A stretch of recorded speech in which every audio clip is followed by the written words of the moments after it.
Okay, ladies and gentlemen, welcome to the Resistance United Great Britain in partnership with Genesis. Today we have a special guest, Mr. Bhandari, who is the founder of the Incredible Capital and Morality, which is an annual conference held in Vancouver, Canada, which brings together some of the finest minds to discuss philosophy of freedom.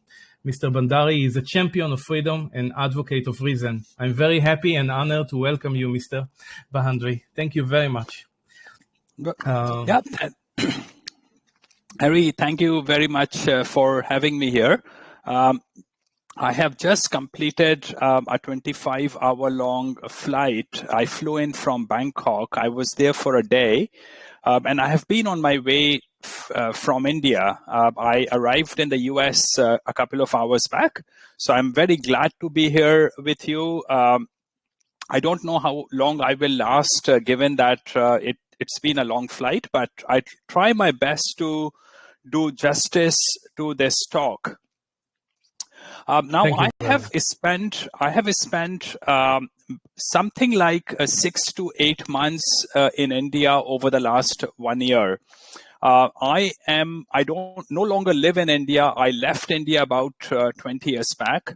But I'm deeply attached with the country. I want to understand what's happening in that country, not just because I grew up in that country, but also because 1 out of 5 people on the planet live in India. So it's extremely important to understand what's happening there, because whether you like it or not, what happens in India will affect you at some point of time.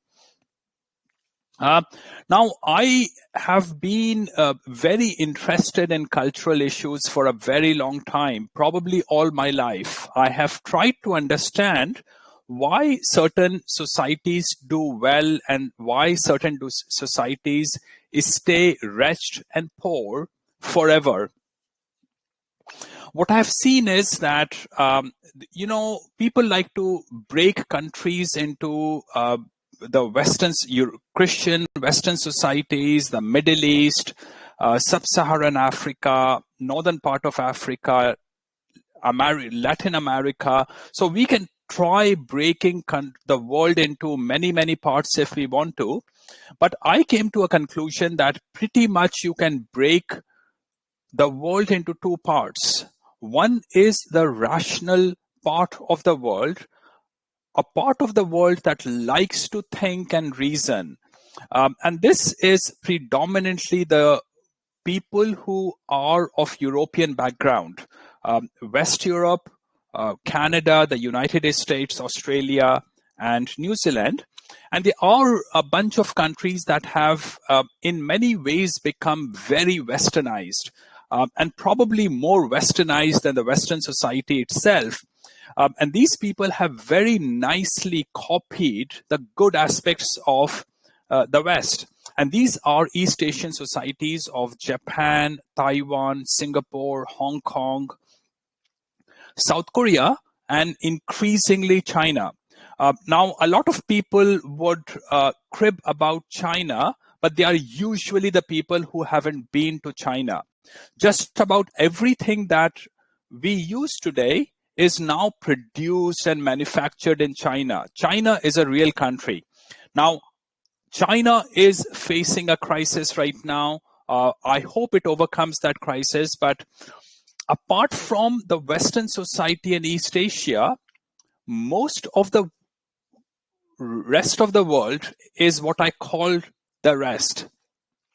And these are particularly societies of South Asia, which is India, Pakistan, Bangladesh, Myanmar, Nepal, Sri Lanka, most of the Middle East, and all of Latin America. What you see among these, the countries in the rest, is that the concept of reason is conspicuous by its absence. And this is particularly true in Sub-Saharan Africa and the Indian subcontinent. Now, a lot of people think that these are emerging markets. Now, there's nothing emerging about, let's say, South Asia. India is constantly portrayed as the fastest growing economy today in 2022. It is portrayed as a country that will overtake China over the next few years. And anyone who has been to India and China both understands it very well that you should never ever try to compare the two countries. China is a country that is continuously improving. It has its problems, it has its political and cultural problems, and I don't want to deny that. The thing with China is that it is improving, and whenever a society is improving, I want to be supportive of it rather than oppose it and point out its negative aspects. But there are countries like India, Pakistan, Bangladesh, Sri Lanka, Myanmar, the whole of sub-Saharan Africa, and a lot of Latin America that is getting worse by the day. Now, I left India 2 days back, and what was happening when I left was that the government was insisting on people to fly the Indian national flag for the Independence Day that's coming on the 15th of August, 2022. Now, you should be allowed to fly the flag. I fully understand it. But the government has almost made it compulsory for residential units to fly the Indian flag. But it is certainly compulsory for the businesses, because if the businesses don't install the flag, the labor inspectors or food inspectors or whatnot will come and shut down your business. But even residences will have to fly it. If you don't fly it, the government politicians are asking people to take photographs of those houses and report it to the tyrants who run that country. Now, I agree that people say India is the biggest democracy. It is the biggest democracy, but in my view, it is far worse of a police state than, let's say, China is. You are not in a position to speak much against the government, because if you speak anything against the government, you can be reasonably assured that your electricity and water supply will get affected. The police will file fake cases against you, and there's absolutely nothing you can do about police filing fake cases in that country.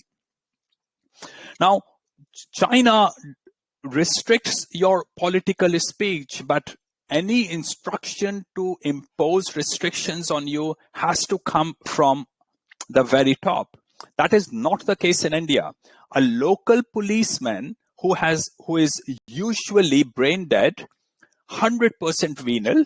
In fact, every single public servant in that country is corrupt, will have no capacity to understand the law. He will make the law as he goes along, and he will impose his views on you. They can and will charge you for crime that you never committed, on which they never did any investigation. And yes, you might get proven to be correct after 3, 4, 10 years, but you will have spent a fair amount of your time in the jail. The court will hold the policeman not accountable for what he will have done. So let's go back a bit and understand what's been happening in India. When Islamic rulers came to India, India was a feral society. Now, I know fully well that some fancy economist, a Marxist economist who decided to live in the United States, came up with a figure that India was, the British stole something like $45 trillion from India. And I've tried to work out how she came with that figure, and I will probably not explain how erroneous that figure is, but that is actually a number that she came up from no background at all.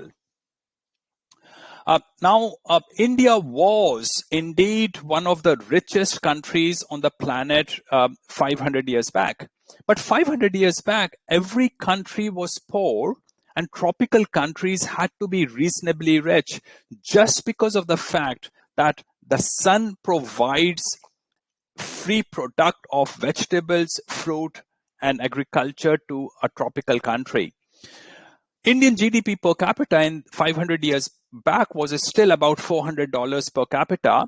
The reason India's proportion in the world's GDP fell drastically was not because the British exploited India.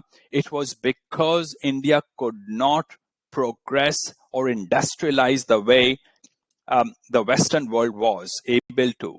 The Western world was able to imbibe the values of the industrial revolution very rapidly and grew at a very fast rate. India failed to grow at a very high rate. But having said that, if you look at the GDP growth rate of India or the GDP changes of India, India actually continued to grow during the time the English and the Islamic rulers ran that country. Now, what happened with the missionaries, Christian missionaries and English colonizers was that they clearly saw when they interacted with Indians was that there was no concept of moral values in that country. It was essentially a tribal country that was after resource acquisition. And it did not matter to the people in that country whether their approach to resource acquisition was moral or immoral. The reason Islamic rulers were able to come and occupy that country and thereafter Europeans were able to do the same was because Indian rulers at that time were extraordinarily exploitative, and they ran this society without any concept of reason. The end result was that the local people in that country were very happy accepting Islamic rulers and thereafter English rulers to rule them. Both these rules, particularly the European rule over India, was extraordinarily advantageous to that country. And it does not take much understanding to accept that Sub-Saharan Africa or Indian subcontinent or Americas would have gone nowhere had Europeans not occupied these countries. Would have been the case in New Zealand and Australia as well. If you look at how much progress these societies had seen before European came over the earlier few thousand years, you realize that there's absolutely no evidence that these people would have come out of their tribal way of life, living like cavemen, had Europeans not colonized these countries. Now, for several years, I've been very keen on understanding about why European missionaries thought that these were pagan people. And the reality is that if you had come to a country like India or Sub-Saharan Africa in the 15th century or 16th century, you would have realized that there was no way to communicate any concept of ideas with people of these societies because they had no rational framework to understand the world or communicate with the world. They were amoral people, which means that they had no concept of right and wrong, and they had no concept of reasoning. These people, even today, are essentially driven by the desire for food and sex and power over other people. This is the so-called social structure that these societies have. Now, the problem is that over the last 50 to 70 years particularly, a new concept called political correctness has come to exist in the Western society, which means that the wisdom that Europeans had gleaned out of ruling these third world countries has been lost in the West today. because people simply cannot say the fact that the third world is essentially an immoral, amoral, valueless society, virtually totally irrational in how it conducts itself. Now, because of this political correctness, that wisdom has been erased out, and also visitors who go to countries like India find it extremely hard to return back to the West and speak up their mind. If at all they can change their mind, they are extraordinarily afraid of speaking if they see something bad happening in that country, because they don't want to look racist. Now, my view is that people should speak up facts. Facts are not racist. It's when you are bigoted based on the race of people that you are racist.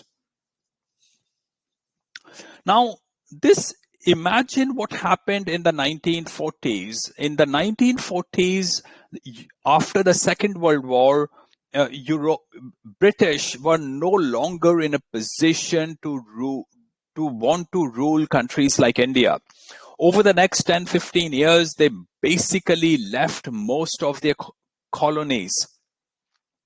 Now, what the British did was that they wanted to make local saints. They wanted to handshake with these people before they left, rather than leave those societies with a sour feeling. So when people talk about Indian Independence Day and how Indians fought for their independence, that's all fake.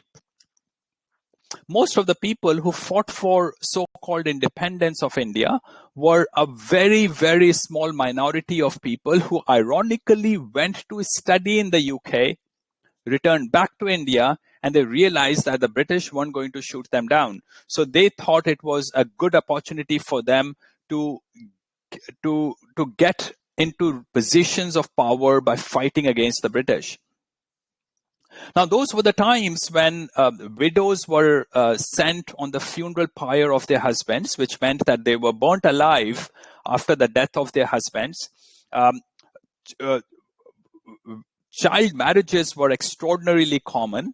The kind of crimes that happened in that country, sacrifices of animals, sacrifices of human beings, these were not uncommon issues in that country.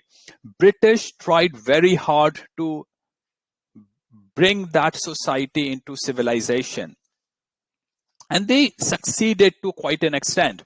Now, if I were an Indian at that point of time, and there were many Indians who saw what the British were doing and said that they wanted to be a part of the British Empire, help them out, and bring India out of its wretchedness and extraordinary cultural backwardness. In fact, there was no culture. It was an amoral, valueless society, and missionaries tried to impart some concept of values and morality to that country.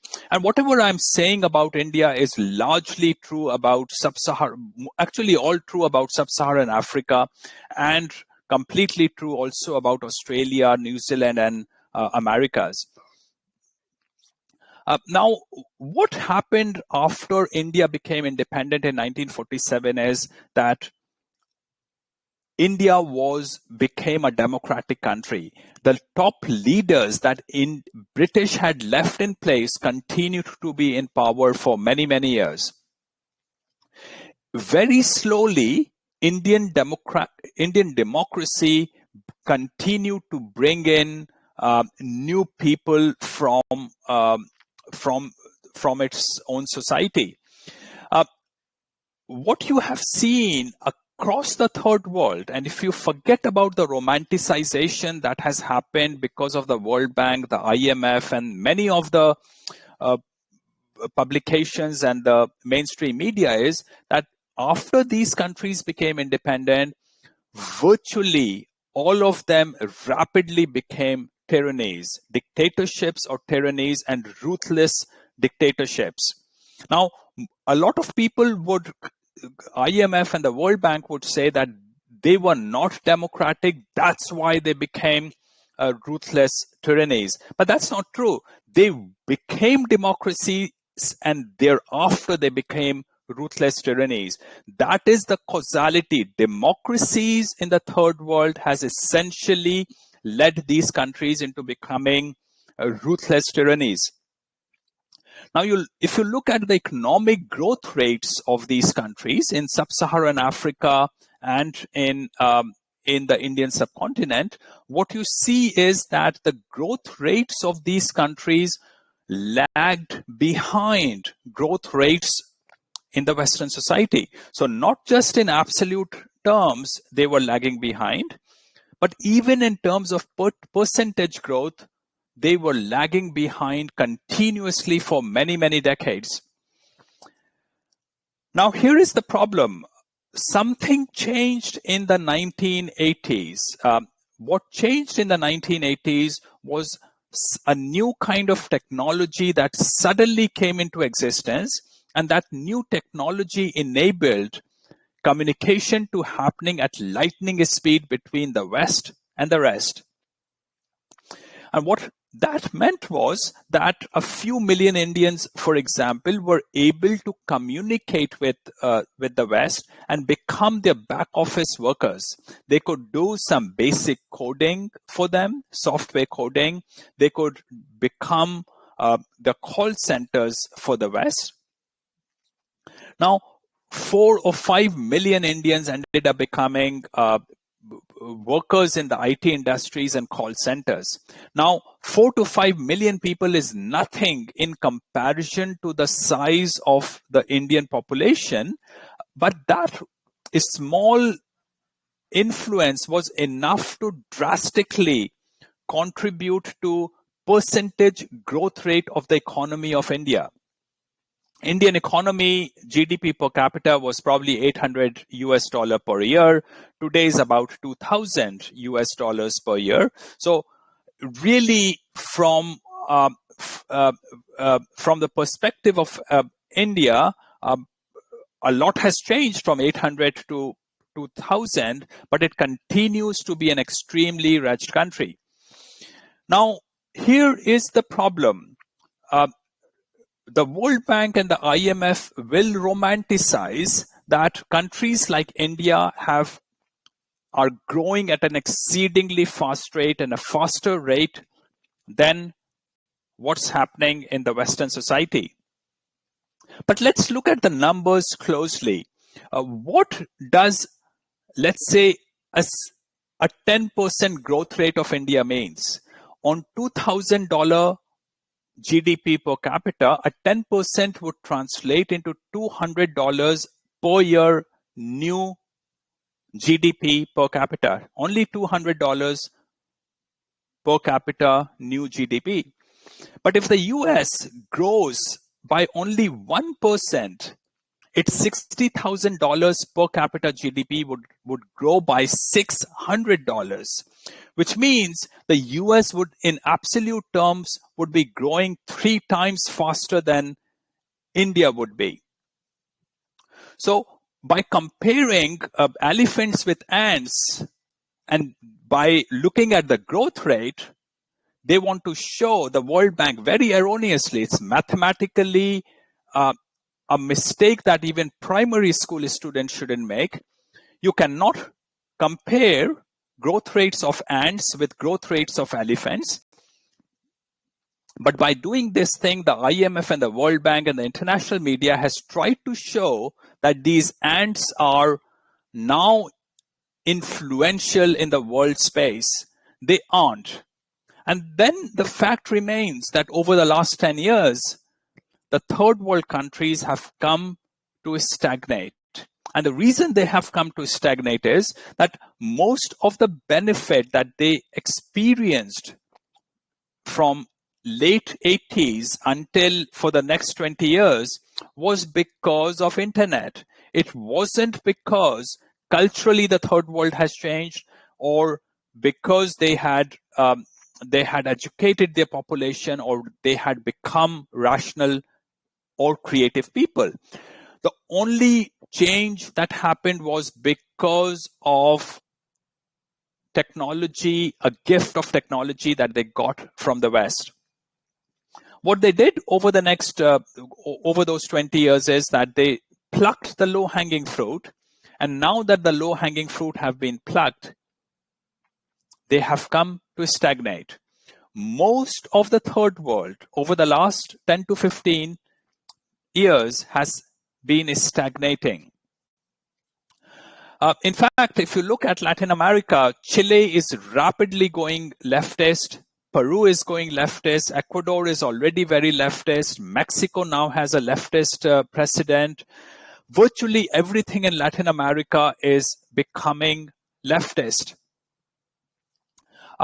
India's GDP per capita has been about 2,000 US dollar per capita for the last 2 or 3 years. It is refusing to move up, except that the IMF and the World Bank will consistently project a very high growth rate of India, and then a year later, recognizing that India did not grow up what they expected it to be, they would then make up a rationalization why India did not grow up and why it would pick up a faster pace of growth going forward. Now, they don't like China in comparison to the other countries because China is not a democratic country. And I'm really happy that China is not a democratic country, because democracy is really the worst way to run any society.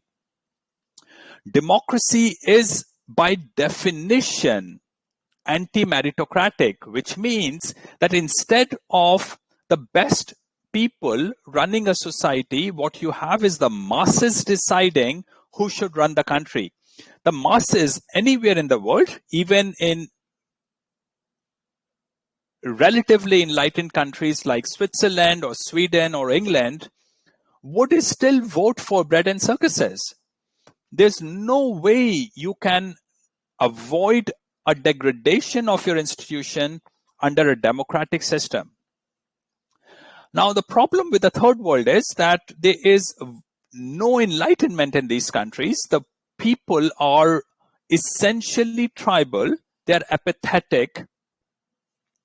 Even the educated people in these countries only worry about how to maximize their resources.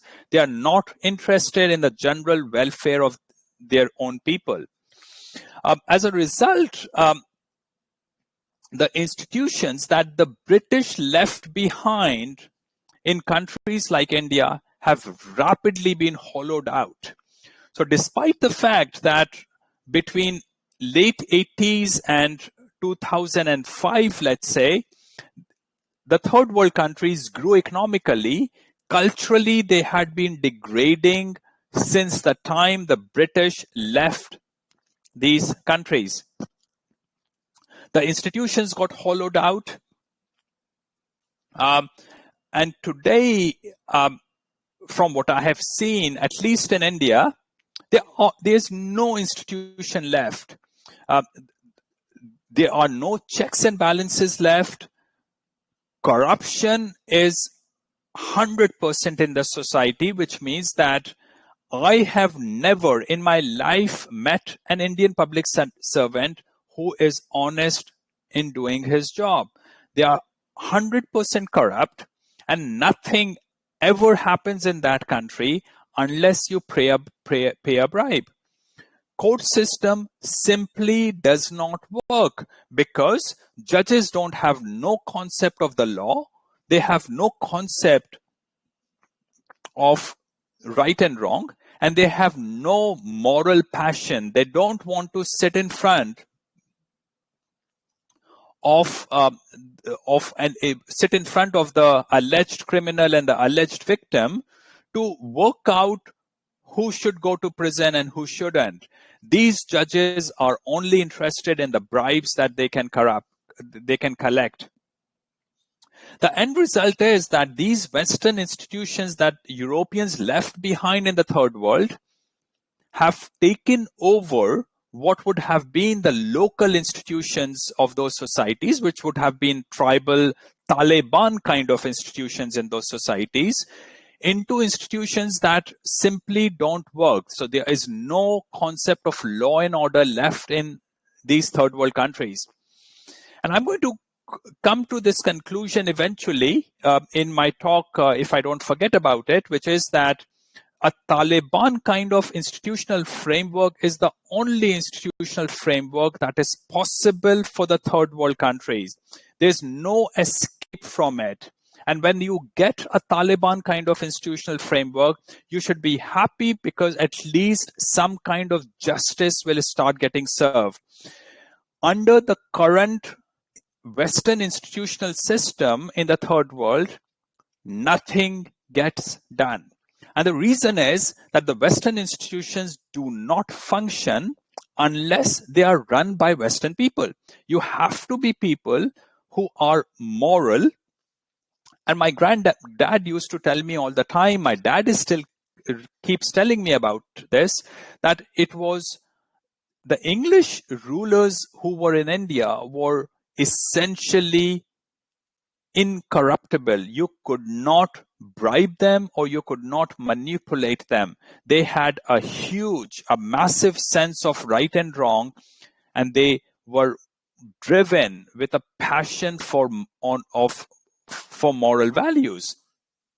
And they wanted to implement the right and wrong structure on the society, a structure that was fair, which is what is called even today the English sense of fairness on that society. But with Indians running that society who are completely apathetic, there is no fairness in anything that happens in that society. A person can face an accident and you can be absolutely sure that no ambulance will come for hours and the police car will do nothing, and most people simply die on the road, and that's when the police wants to send that dead body to the hospital.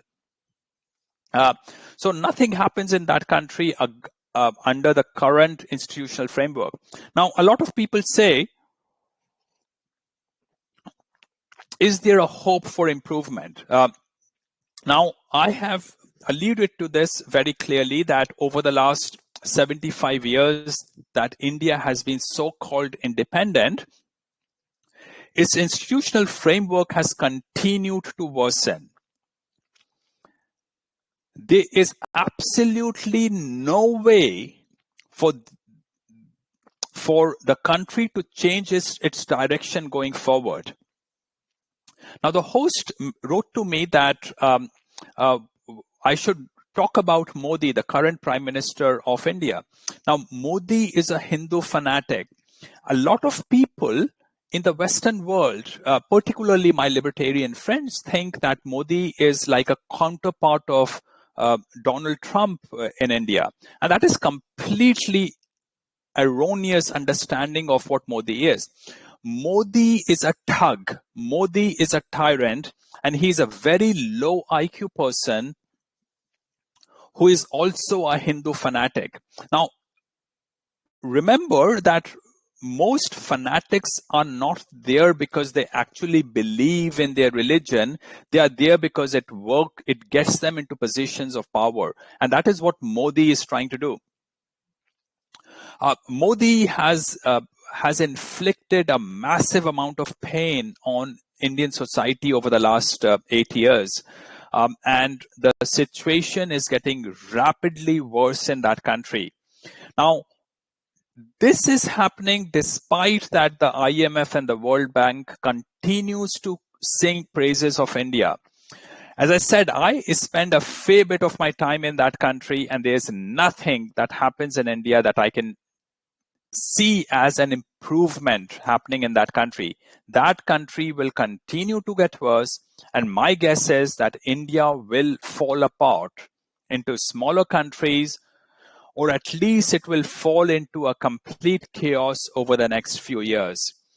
And the reason is not Modi. Modi is just a symptom of the problem. The real problem is Indians. Indians without English rule, without English and Europeans directly administering that country, will revert back to its pre-British setup, which will be a tribal setup, which means that the country is unsustainable as the way it exists, and that's perfectly fine. But remember that when in 1947, when India and Pakistan became two countries, about 1 million people died in the violence that happened. So anyone who tells you that people of India and Pakistan are relatively non-violent are completely wrong. People become violent when they get into mobs. The insecure masses, when they get into mobs, become extraordinarily violent because the facade of the mobs gives them a sense of security, and then they start doing crazy things. So India will fall apart over the next few years. All these institutions no longer work, but physically they will fall apart as well. What I call Indian system as chaosism, that will prevail, and that will become increasingly visible in India as time goes by. Now, yeah, is someone trying to say something? Yeah, may I ask a question, please? Yeah, if I may interrupt.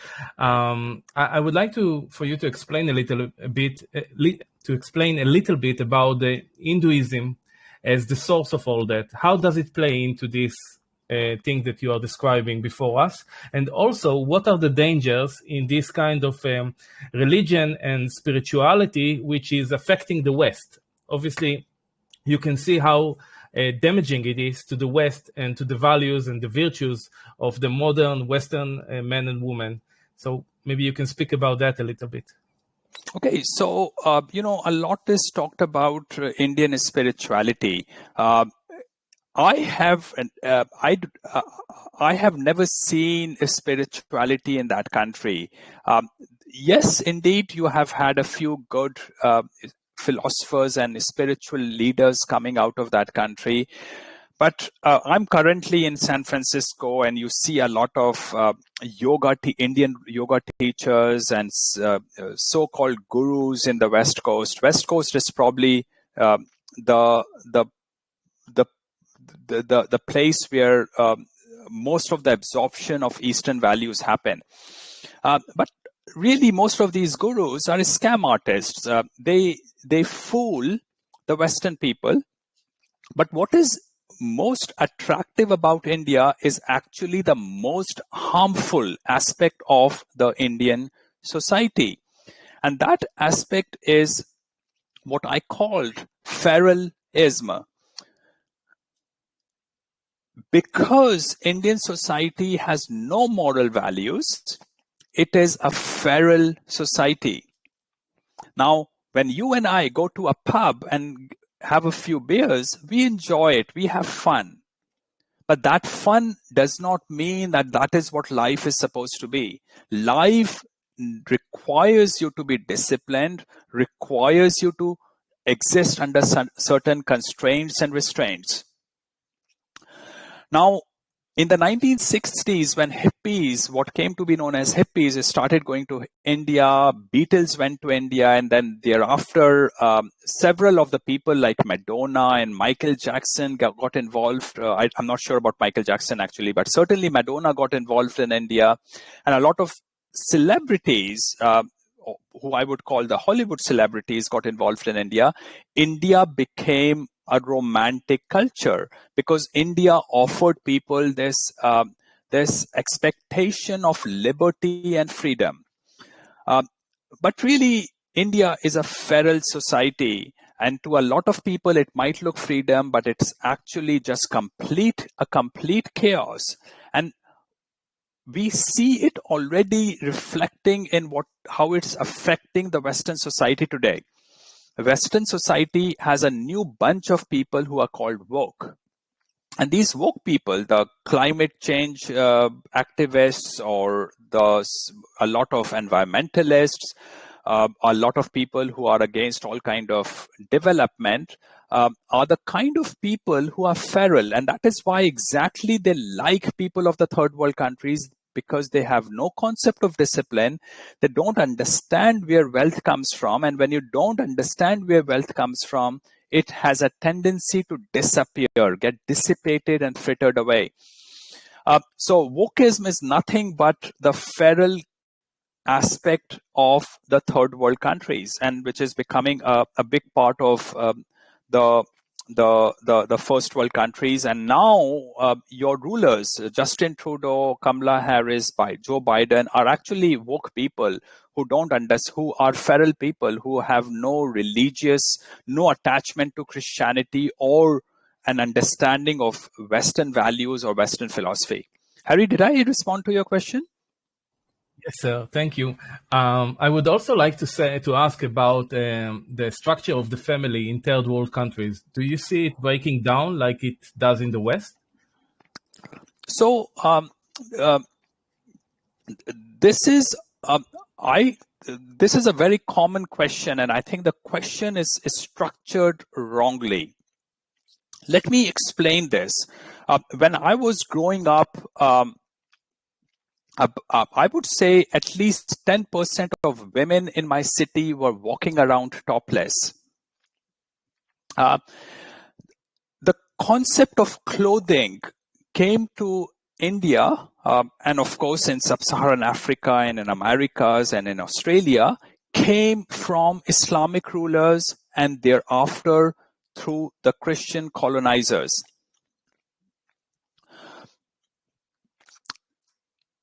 If you look historically at India, having multiple wives was not uncommon. Rich people were able to have multiple wives, and certainly they had no restrictions in having relationships with other women.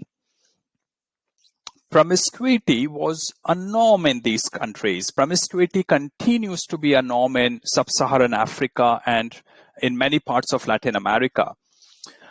So the conservativeness that came to India was a product of Christian missionaries.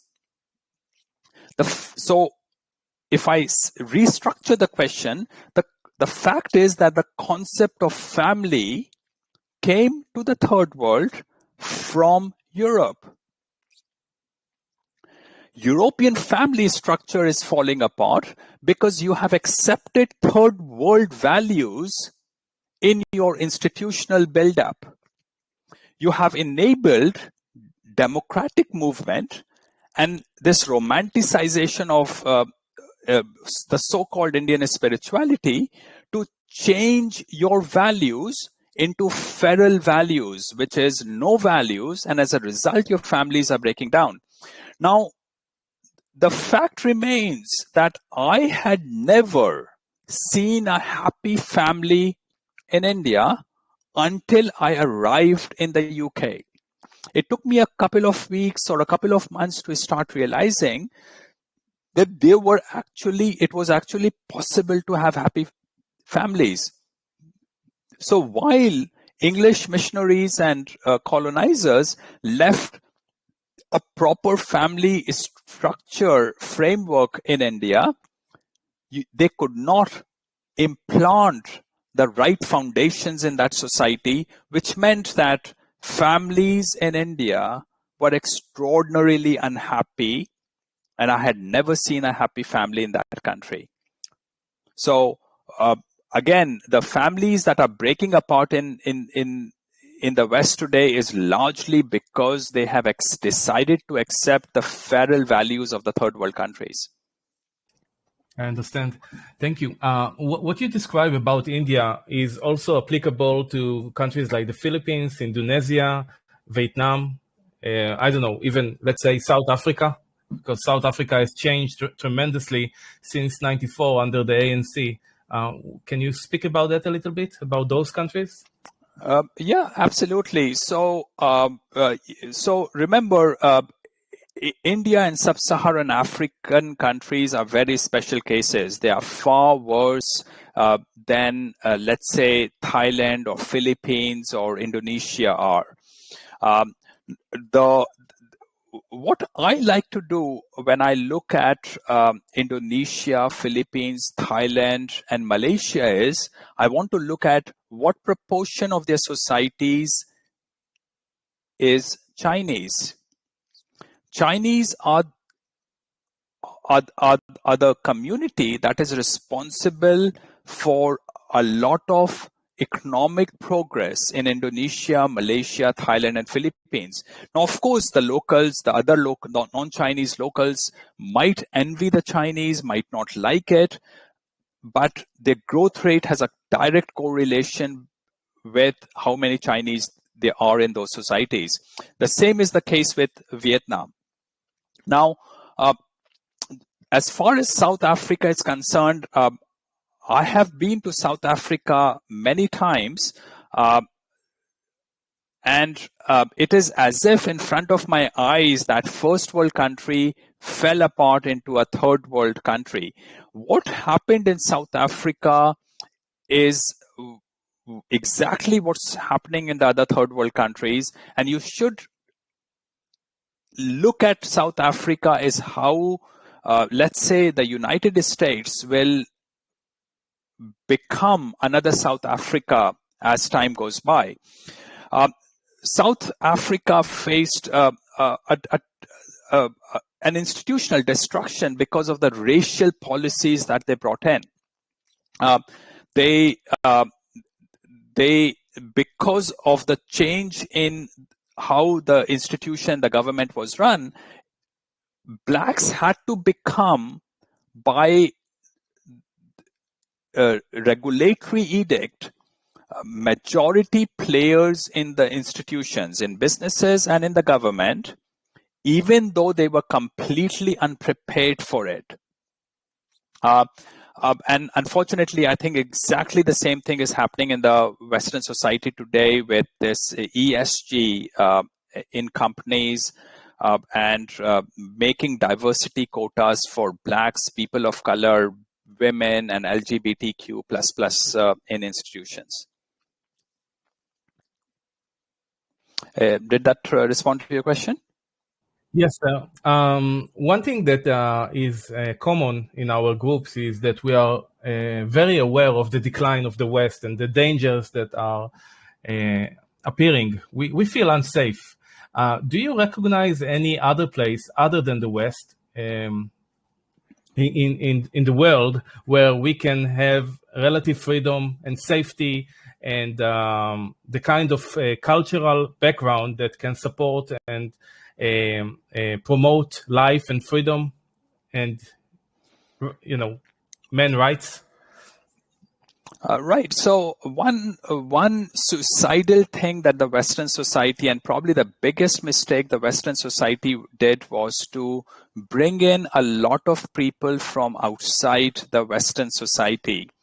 America was a perfect melting pot, and there's nothing wrong with how America invited good people to come to America, but it was all fine as a melting pot as long as they were getting people from West Europe to come to America and settle down. Here is a problem. The concept of liberty is a uniquely Western phenomenon. The problem with people of the third world is that they simply do not have anything in their cultural background to understand and comprehend the concept of liberty. This is what suicidal that they did.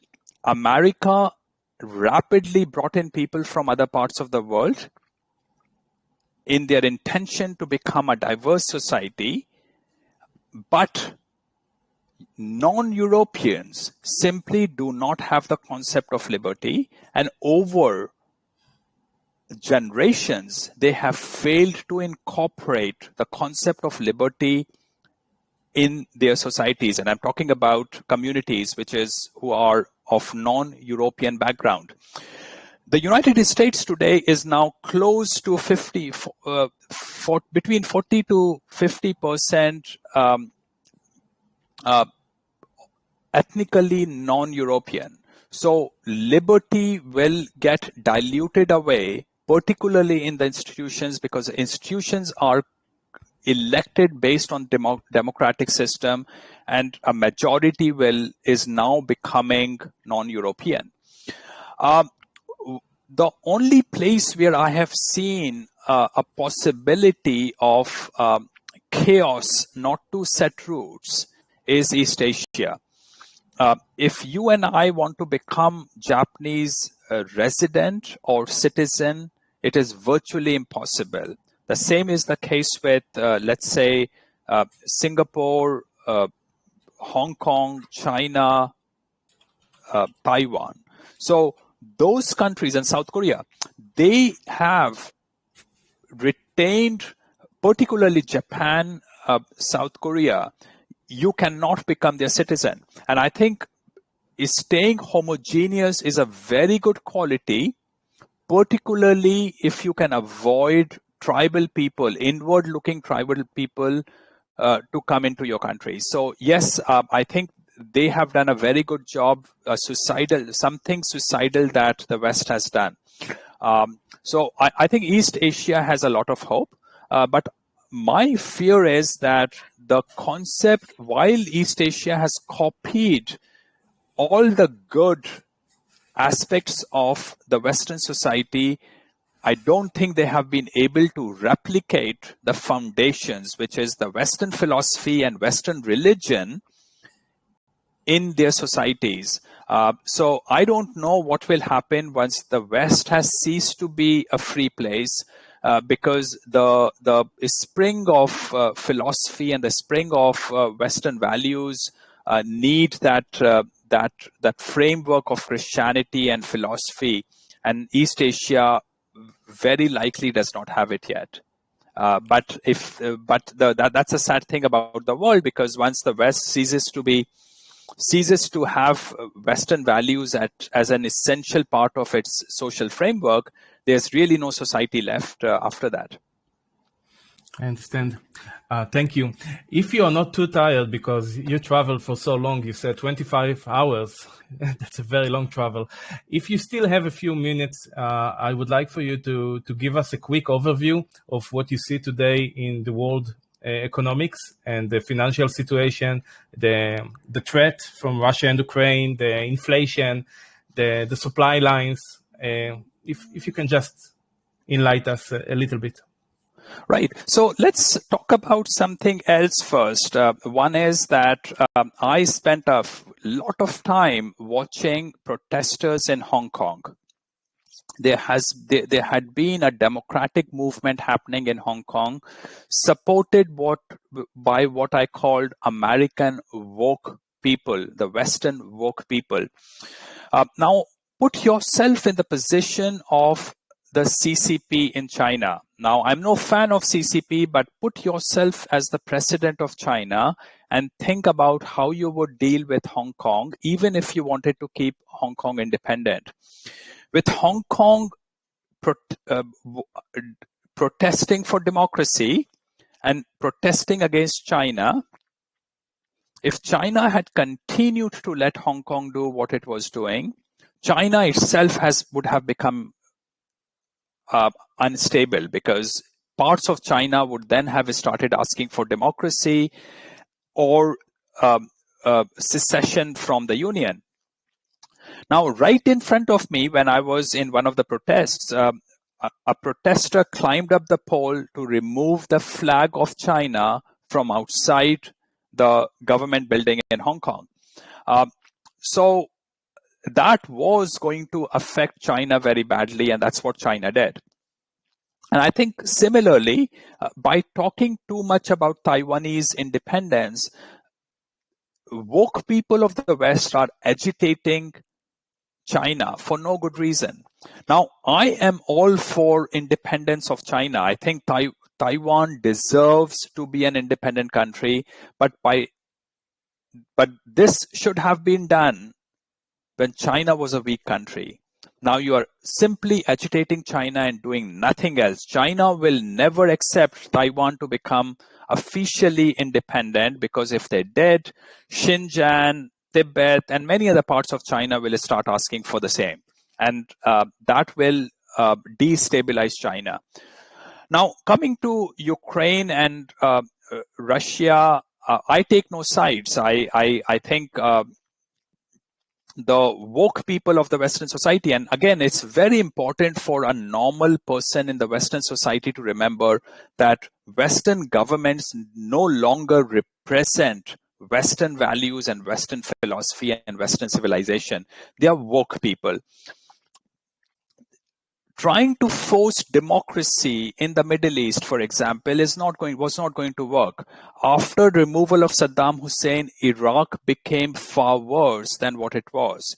As I said earlier, having Taliban kind of governments is the right framework for most of those societies, but let the local people handle their own societies.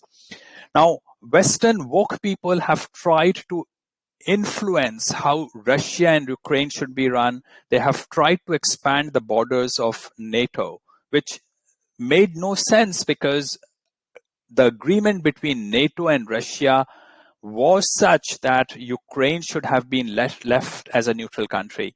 So in many ways, it was the Western society Western woke governments that are behind creating this problem between Russia and Ukraine. Trump very likely would never have let this problem happen. Again, we have a conflict of vision here. Western woke people simply cannot understand that there are people who don't think the woke way. And the woke people think that they are the most enlightened people on the planet. And because they don't have any discipline or boundaries, they don't understand how wealth is created, and still they exist in a very wealthy environment. But that does not mean that left to themselves, they would have created a wealthy society. But I think that's where the problem of Ukraine and Russia, from within my limited understanding, comes from. And there's no end to that problem because woke people don't understand the concept of right and wrong and letting other people get on with their lives the way they want to live. Let me talk about inflation. I think there's a big difference between what happened in 2008 and today. In 2008, when we had a financial crisis, a lot of print money, most of the money that got printed went into the hands of elite, the rich people, who did not have to bring that cash into the market.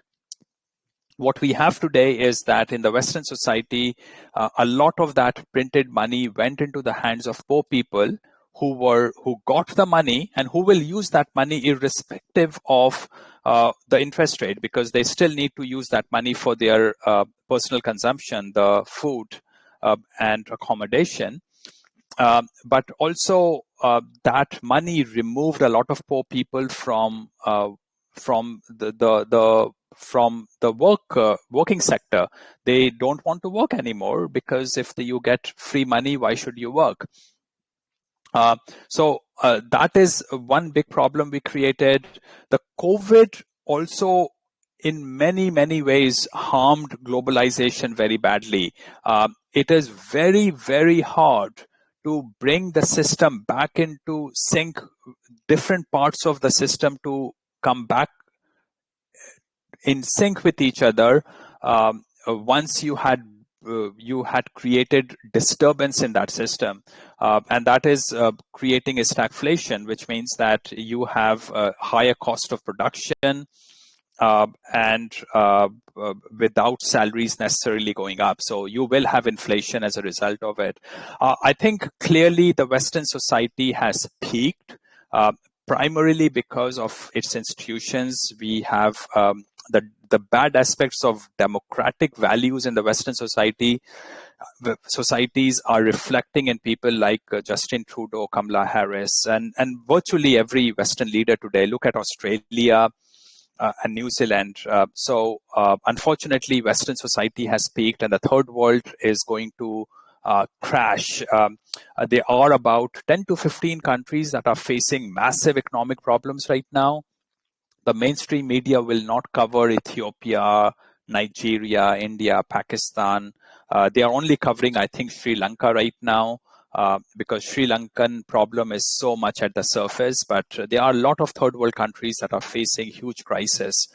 and they will fall apart. And something like 5 billion people live in the third world. So, how do we protect ourselves from this troubling future? Like how to protect our savings? What to do? Because if the West is going down and the rest of the world is going down, what is there to do? Well, as I said, East Asia continues to be the best part of the world today, at least economically. And because they are homogeneous and because the people in those countries are focused on economic growth and social stability, they are actually very good places to keep your wealth in. Certainly, Japan is my favorite country.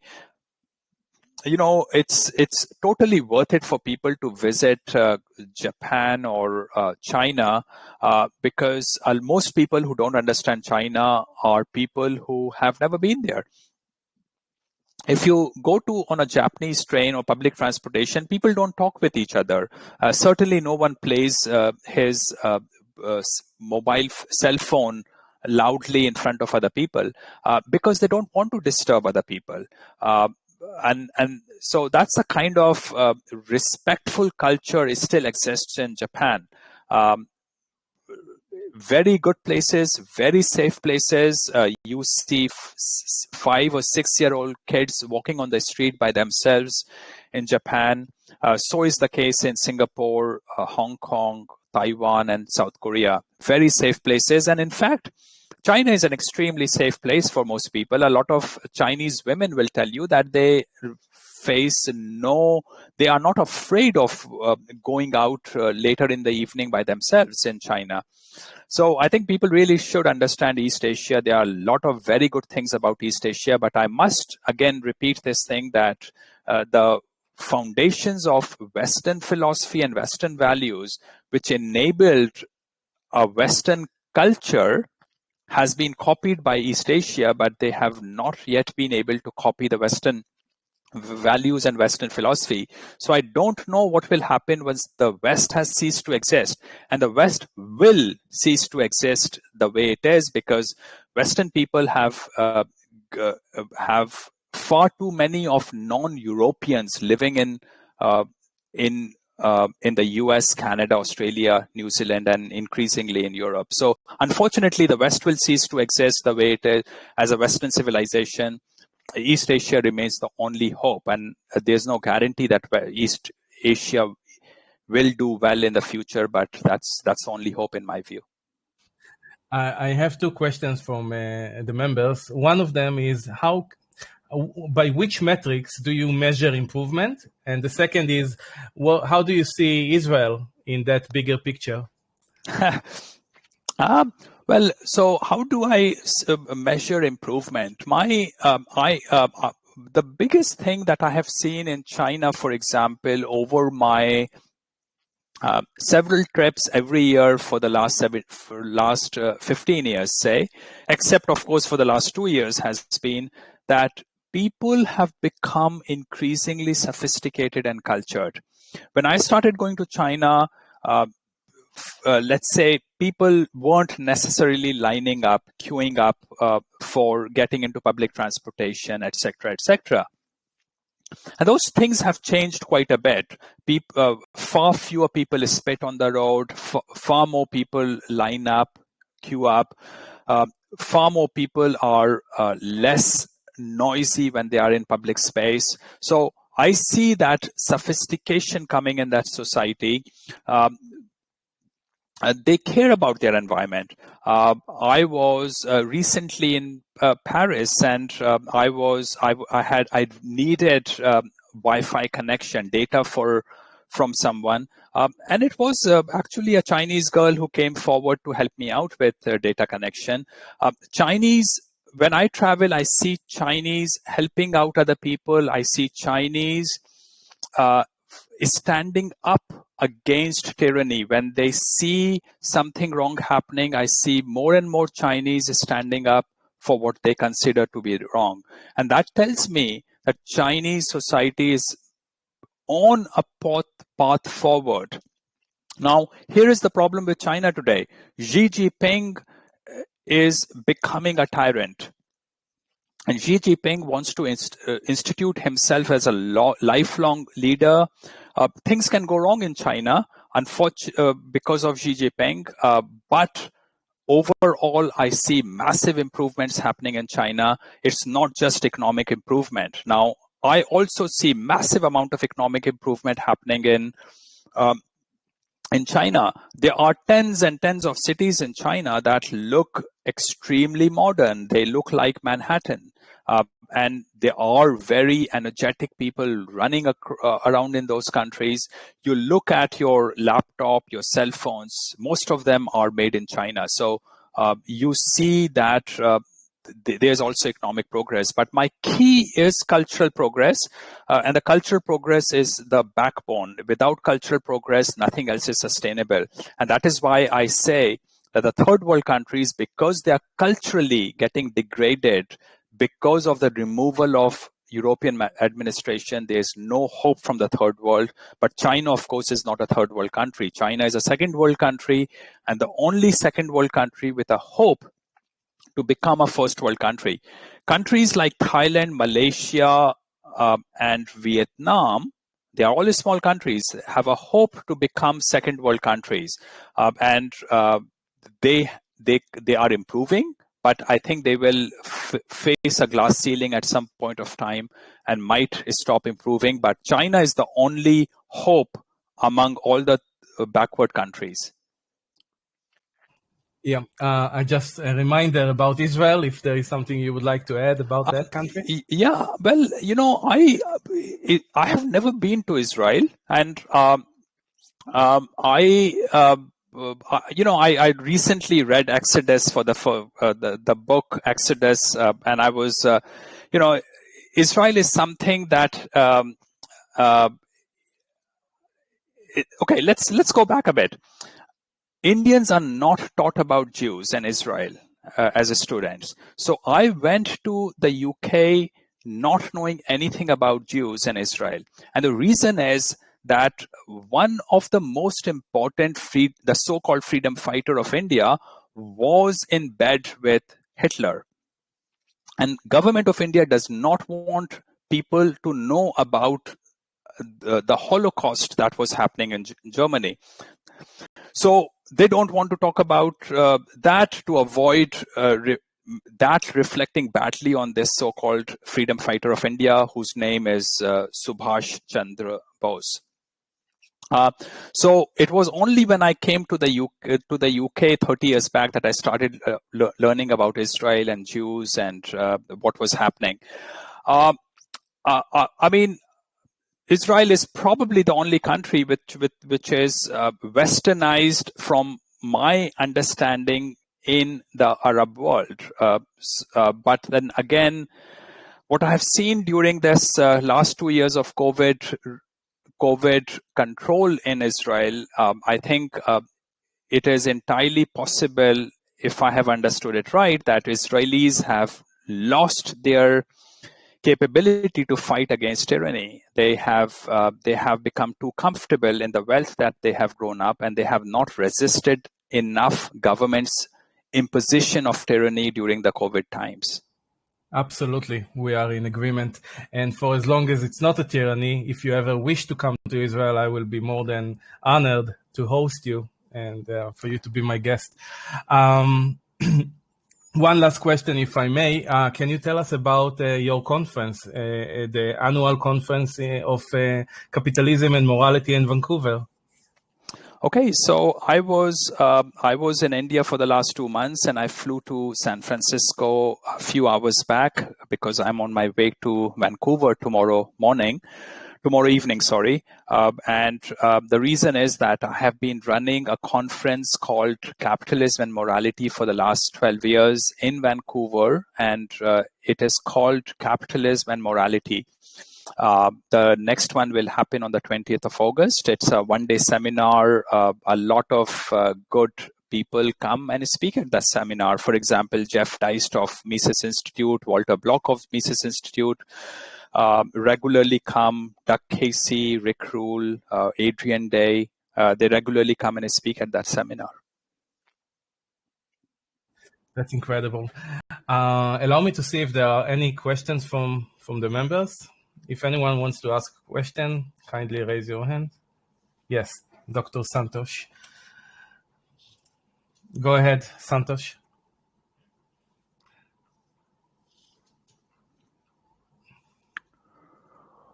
Hello? I unmuted you. You can speak. Sorry. So I have a question to Jayant. You just made a statement that Indian government, from the start, they try to keep the Jews Holocaust under the wrap or in hiding because of the Subhash Chandra Bose. Do you have any evidence of that? If you look at the school books in India, there's not much discussion about the Holocaust. Now let me, for my Jewish friends, listeners, that does not mean that there is anything against Jews in that, because India is probably a very pro-Israel country, for the wrong reason probably, I think, but it is a pro-Israel country, and India historically has had nothing against Jews. But to protect the image of Subhash Chandra Bose, they do not talk much about Jews in school books, and most Indians are clueless about Jews and Holocaust when they grow up as adults. I think I still did not get the primary evidence from you. I have an objection to your assertion. And second point is, what do you say about the reason could have been? Because India has first educational minister being a Muslim. I would like to know, was that the reason? Because there's a Jew and Muslim issues. So who is going to teach the Indian masses? It is the education ministry who charts the courses. So if you have a Muslim, there were 4 consecutive Muslim educational ministers. Why would you put it into other politicians' name that they were the reason behind keeping the Jews Holocaust away, while the problem is our first education minister was from Saudi Arabia, had no formal education at all, but was given the education ministry. So I think we need to kind of confirm some of the facts. And instead of saying with the confidence that this is the reason the government did it, you should be providing some of the evidence is there. So Ms. Dogra, do you agree that whether it was because of Muslim educational minister or other reason, do you agree that the story of the Holocaust is not properly taught to students in India? Well, for that reason, Indians were not even taught about their Hindu history. Yeah, but Dr. Dogra, let's stick with one subject. Let's talk about, because we are talking about the Holocaust right now. If you allow me the conversation, it can't be that you just stop me halfway away. My question is, or my statement is, Hindu history is not included in the courses. There is a big fight going on, including our mandir, our temples are under government control, which were from British time and more are now. So Hindus are even devoid of their own history. Forget about any other history. The only glorification in the books had been about the Mughals, the Muslim era. And it seems if we go by the educational courses, Indian history actually begins from the Mughals, which is obnoxious, and there's a huge fight going on and on to correct the course. Dr. Dogra, I will respond to this specific part to do with history because I have some very strong views on it. But can we just complete that one topic about the education related with Holocaust taught to Indians?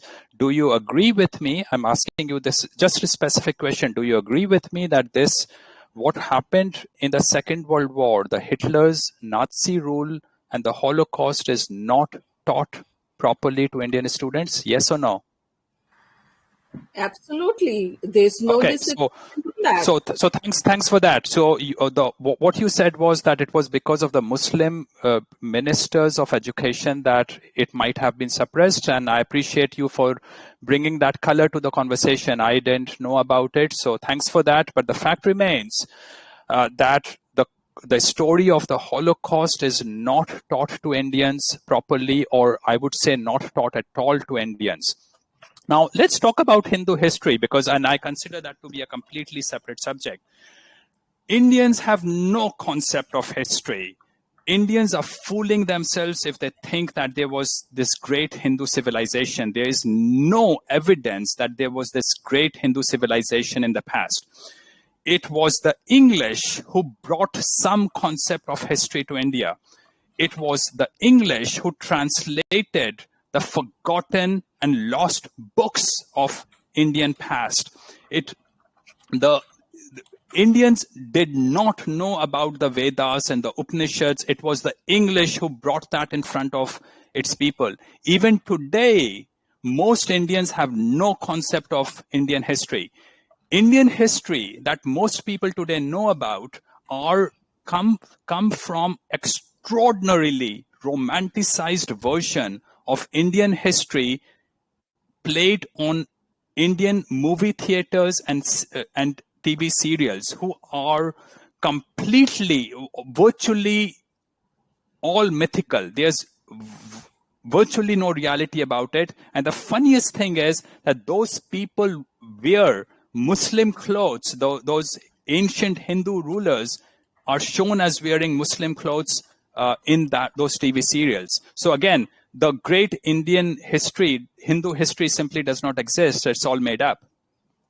Okay, my question then be, on which premise are you making this wrong assertion to the audiences who are completely oblivious of what Hinduism is, what our practices is? And I am one of the person who is going through the Kundalini awakening experience through my divine devas, and who has read our own history through our Shankaracharyas and very many such people. And you here sitting giving wrong information to the audiences who have no knowledge of our background? How could you make such a blatant wrong statement that we had no history? Who was Raja Chola? Who was Pandavas? And many such historical thousands of years of history. One second. Miss Santosh. No, let me finish. Miss Santosh, wait 1 second. Are you interested to engage in a conversation with her about that?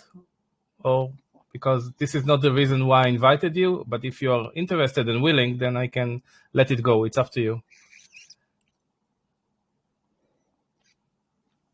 If she does, I would encourage her to just lower her voice slightly. She sounds like she's getting a bit heated there. Well, yeah, so let me just respond to what she was saying, and I'm happy to respond to her. I don't claim to know everything in life. Indians are among the most impervious people in the world in accepting the bad aspects of their societies. For example, India is probably the only country that I've been to about 100 countries, and India is probably the only country in the world that does not have sidewalks.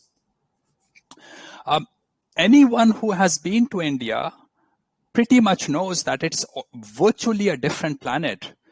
I was in India 2 days back, and India already feels like as if whatever I know about India couldn't be true, because it's so completely chaotic. It's dirty. You go to Bombay. I was in Bombay for a day. It's dirty. There's, your only hope is that you would come across fresh poop in Mumbai, because rotting old poop is very bad. Has a much worse smell. Half of Indians go to poop in the open.